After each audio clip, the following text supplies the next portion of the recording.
இந்த சோள கேப்பக்களி எப்படி பண்ணுறதுன்னு பார்ப்போம் நம்ம.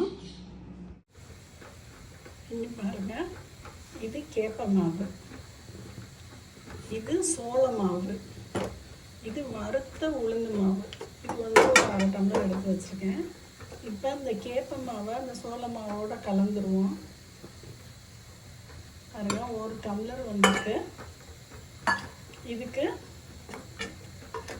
நம்ம பாதி கிட்டக்க நம்ம வறுத்த உளுந்து மாவு போட்டிருக்கோம். இப்போ இதுக்கு தண்ணி எவ்வளோ எடுப்போம்னு பார்ப்போம்.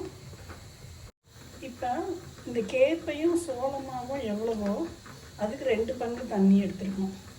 இந்த உளுந்து மாவு எவ்வளவோ அதே அளவு தண்ணி எடுத்துருக்கோம். இப்போ இதில் ஒரே 1 டம்ளர் தண்ணி மட்டும் ஊற்றி நம்ம கொதிக்க வச்சுக்கிடுவோம். இந்த அடுப்பு ஆன் பண்ணியிருக்கோம், இது கொதிக்கட்டும். இந்த சட்டியில் இந்த கேப்ப மாவு, சோள மாவு, இந்த உளுந்து எல்லாத்தையும் போட்டு இந்த 1/2 டம்ளர் தண்ணி இருக்குல்ல, இது ஒரு 1/2 டம்ளர் ஊற்றிக்கிறோம். இந்த அளவு உப்பு போட்டு இதை நல்லா மிக்ஸ் பண்ணிட்டு வருவோம். பாருங்க, நமக்கு தண்ணி பத்தலை, அதனால் நான் இந்த 1 டம்ளர் தண்ணி எடுத்து இதையும் ஊற்றி நல்லா மிக்ஸ் பண்ணிட்டு வரேன். இப்போ நம்ம எல்லா தண்ணியும் ஊற்றிட்டோம். இங்கே பாருங்கள், தண்ணி நல்லா கொதிக்குது. அடுப்பு கொஞ்சம் சிம் பண்ணியிருக்கேன். இப்போ நம்ம கரைச்சி வச்ச மாவை அப்படியே ஊற்றிடலாம்.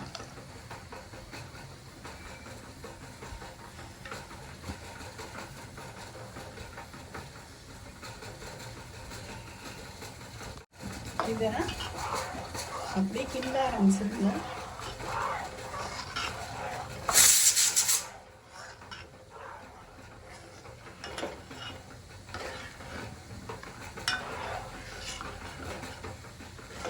அடியில் போய் உட்கார ஆரம்பிக்குது.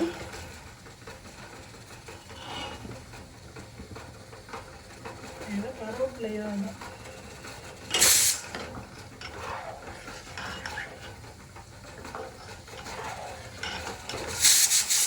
இது வந்து அடுப்பை வந்து நீங்கள் கொஞ்சம் சிம்மிலே வச்சுருக்காதீங்க, கொஞ்சம் ஹை பண்ணிக்கோங்க. ஏன்னா கொஞ்சம் இந்த மாதிரி கெட்டியான அப்புறம் நம்ம சிம் பண்ணிக்கிடலாம்.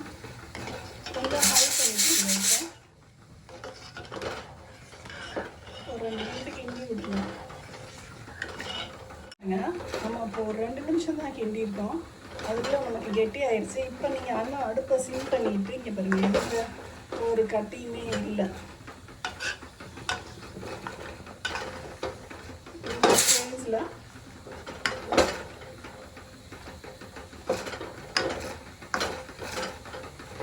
நம்ம வந்து ஒரு தட்டு போட்டு மூடி வச்சிடலாம்.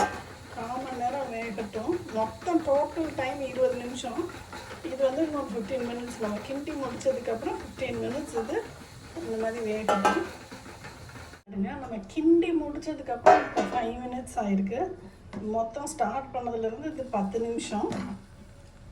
இப்போ நல்லா வெந்திருக்கு, நல்லா இந்த மாதிரி பஞ்சு போல் வெந்திருக்கு. இன்னும் ஒரு 2 நிமிஷம் வேகும். இது வந்து கம்மி மாவுங்கிறதுனால சீக்கிரமே வெந்திருக்கு. இன்னொரு 5 மினிட்ஸ் நம்ம வச்சுருக்கோம், நல்லா வேகட்டும். இந்த மாதிரி கரண்டியில் இருக்கிறதெல்லாம் தள்ளி விட்டுருங்க, உள்ள எல்லாம் ஈவனாக வேகும்.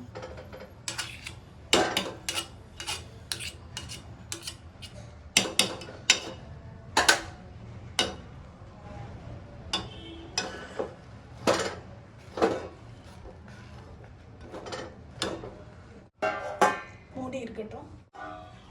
நமக்கு டோட்டலாக 20 நிமிஷம் ஆகிருக்கு. கலர் வந்து அப்படி வருது. இதோட அடுப்பு ஆஃப் பண்ணிடுவோம். இப்போ நம்ம ரெஸ்டிங் டைம் ஒரு 5 மினிட்ஸ் கொடுத்துருக்கோம். அதனால பாருங்க, நல்லா வந்துடுச்சு சோள கேப்ப களி. இப்போ இதுக்கு நம்ம நல்லா எண்ணெய் ஊற்றணும். அந்த மாதிரி ஒரு 1/2 கப் எண்ணெய் எடுத்திருக்கேன். இதில் ஒரு 1/4 கப் ஊற்றிக்கிடுவோம். பார்த்துட்டு ஊற்றிக்கிடுவோம். இங்கே பாருங்கள், அப்படி குழி மாதிரி பண்ணி நம்ம இந்தளவு எண்ணெய் இதை அடுப்பு ஆஃப் பண்ணிட்டோம். ஆஃப் பண்ணிட்டு தான் நம்ம அந்த எண்ணெயை ஊற்றுறோம். இந்த நல்லெண்ணெய் கடலெண்ணெய் எது வேணால் நீங்கள் ஊற்றிக்கிடலாம். இப்போ இந்த மாதிரி நம்ம ஊற்றிடலாம். இப்போ பாருங்கள், இந்த மாதிரி ஒரு கரண்டி எடுத்துக்கோங்க. ஒரு கரண்டி எடுத்து இந்த மாதிரி ஒரு ஷேப் பண்ணி இந்த மாதிரி ஒரு பிளேட் வச்சுன்னா இப்படி வச்சுருங்க.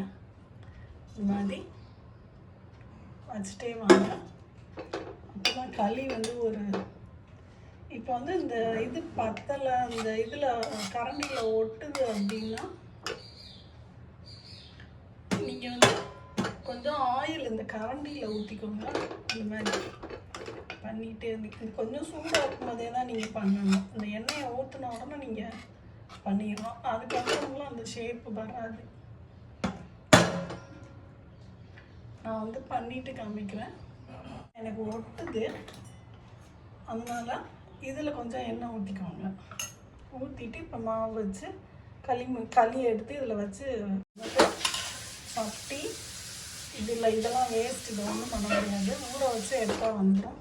பாருங்க, இதை வந்து நம்ம வந்து களிக்கு சீக்கிறோம். இது எப்படி சீக்கிறதுன்னு பாருங்கள். நம்ம வந்து இந்த மாதிரி அருகாமனை எடுத்துக்கிட்டு இந்த மாதிரி இப்படி ஆரம்பிக்கணும். இப்படி கை வச்சுட்டு இப்படி பண்ணோம்னா இந்த மாதிரி சீக்குது பாருங்க. இந்த மாதிரி நைஸாக வந்து சீக்கணும். நான் சீச்சிட்டு காமிக்கிறேன். இந்த மாதிரி நம்ம வந்து இடித்தோம்னா இந்த மாதிரி நைஸாக வராது. பாருங்க, இந்த கார்பெண்டர் சீவுறாருல துகள் அந்த மாதிரிக்க வரும்.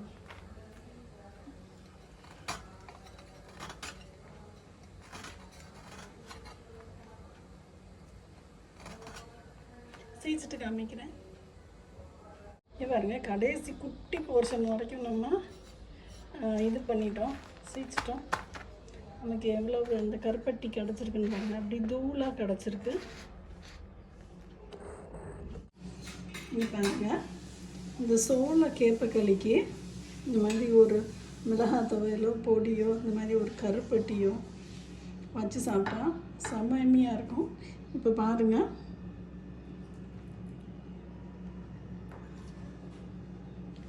எவ்வளோ ஸ்பாஞ்சியாக இருக்குன்னு பாருங்கள். இன்னும் கொஞ்சம் நம்ம ஆயில் வேணால் ஊற்றிக்கிடலாம். பாருங்க, தொட்டாலே அப்படி சாஃப்டாக அமைங்குது. இந்த மாதிரி செம்ம எம்மியாக இருக்கும். ட்ரை பண்ணி பார்த்துட்டு சொல்லுங்கள் ஃப்ரெண்ட்ஸ். பாய்.